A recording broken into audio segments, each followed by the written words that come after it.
65.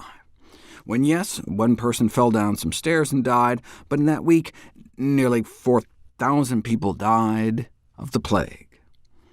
Today, the modern plague is heart disease, the #1 killer of men and women. But it wasn't always this way. If you dig back into those old statistics, by the middle of last century, heart disease was already killing off 5 to 10% of the population, but it was practically unknown at the beginning of the 20th century. Check out the natural history of coronary heart disease just in the 1920s and 30s, skyrocketing tenfold in men and the same in women. What was going on? A clue could be found if you split people up by socioeconomic class. You can tell there's a paper written about 1950 because it's split into males and wives. It was the richest folks who had up to triple the heart disease as the poorest. Maybe it had something to do with their rich diets? You don't know until you put it to the test, and in doing so, discover the natural cure of coronary heart disease, discovered decades ago by Pritikin, a plant-based diet and lifestyle program, followed by Dr. Dean Ornish, and then Esselstyn at the Cleveland Clinic. But how many know of the name Hans Diehl? Dr. Diehl was the first director of research at the Pritikin Center back in 1976. He was inspired by the amazing results they were getting at the Pritikin Center, amazing results like that of a certain Grandmother Gregors.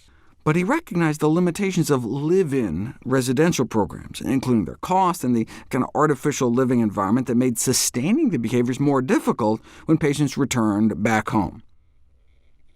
So Diehl developed the CHIP program as an affordable 30-day lifestyle intervention to be delivered in a community setting. 10 years in, Esselstyn encourages Hans to publish their results in the American Journal of Cardiology. And here it is.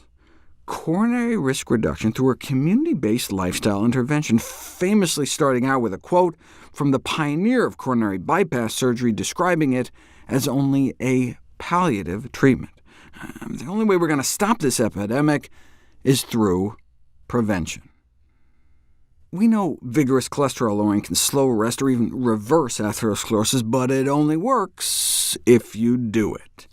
Live-in programs work because you can control people's diets, but they're expensive, and people may go back home to toxic food environments. So how about instead of them coming to you, you go to them in the community? The original program was 16 evening sessions over 4 weeks, the major focus being to encourage participants to adopt the optimal diet.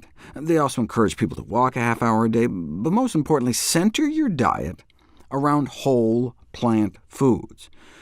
Now, that was the optimal, whole food, plant-based, but the program isn't dogmatic, just encouraging people to move along the spectrum towards incorporating more whole, healthy plant foods into their diets. They didn't provide meals, just advice and encouragement, and 4 weeks later got an average weight loss of about 6 pounds.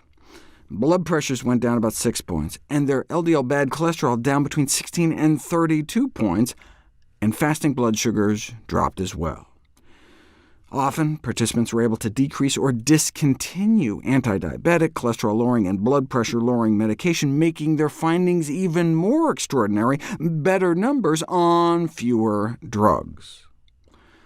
Live-in programs like Pritikin and McDougall are great in that you can optimize the clinical benefits, but they can cost thousands of dollars in addition to missing work, whereas CHIP is cheap, and they're living at home, so it's not like they've been spoon-fed some perfect diet for a few weeks at some spa and then go back to their cupboards of cookies.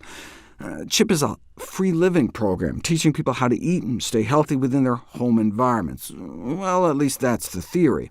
These remarkable results were after just 4 weeks in the program. The true test will be to what extent people adhere to their new lifestyle and sustain their health benefits weeks, months, or even more than a year later, which we'll explore next.